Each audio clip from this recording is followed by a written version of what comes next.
एक दिन की बात है। आरोही सुबह पार्क में टहलते हुए जा रही थी। तभी उसे एक रोती हुई बच्ची मिली। आरोही ने उससे रोने का कारण पूछा तो लड़की ने बताया कि वो जिस गुड़िया से खेल रही थी वो इसी पार्क में कहीं खो गई है।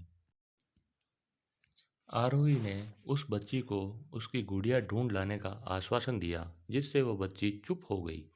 आरोही ने गुड़िया ढूंढने के लिए समय मांगा और फिर दूसरे दिन गुड़िया लाने का वादा करके वहां से चली गई। पर गुड़िया ना तो आरोही न बच्ची को मिली। आरोही ने गुड़िया की तरफ से एक काल्पनिक पत्र उस बच्ची को लिखी और जब वो बच्ची पार्क में गुड़िया पाने की आशा से आई तो आरोही ने वो पत्र उस बच्ची को पढ़कर सुनाया। पत्र इस प्रकार था, कृपया रोना मत, मैं समय समय पर उस गुड़िया के बारे में तुम्हें लिखती रहूंगी, बस तुम रोना मत। अब आरोही रोज उस खोई हुई गुड़िया की तरफ से काल्पनिक पत्र लिखने लगी और लगभग हर रोज ही उस बच्ची को पढ़कर सुनाती, जो कि यात्रा का एक काल्पनिक वर्णन हुआ करता था। आरोही ने इस काल्पनिक लेकिन रोचक वर्णन से उस बच्ची को रोने नहीं दिया। एक दिन जब काफी कहानियां हो गई तो आरोही ने एक दूसरी गुड़िया उस बच्ची को लाकर दी। जाहिर है वो गुड़िया बदली हुई थी। उस बच्ची को भी अपनी खोई हुई पुरानी गुड़िया जैसे नई लगी, तो वह आरोही की ओर देखने लगी।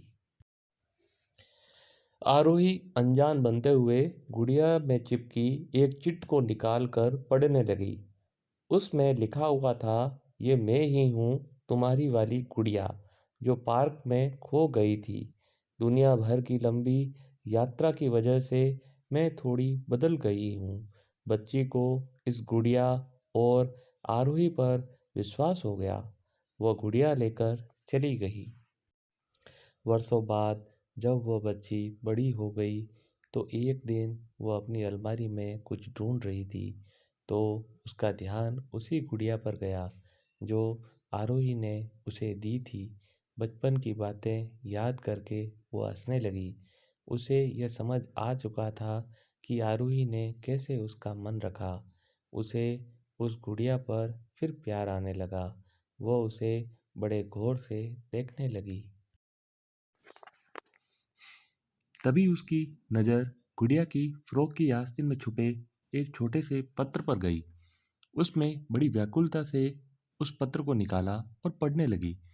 पत्र में संक्षेप में ये लिखा हुआ था, हर वो चीज़ जिससे तुम प्यार करती हो कभी न कभी तुमसे खो जाएगी, और जो तुम्हारे पास होगी वही तुम्हारे लिए सच्चे रूप में बनी होगी। रूप भले ही भिन्न होगा पर प्यार एकदम खालिश होगा।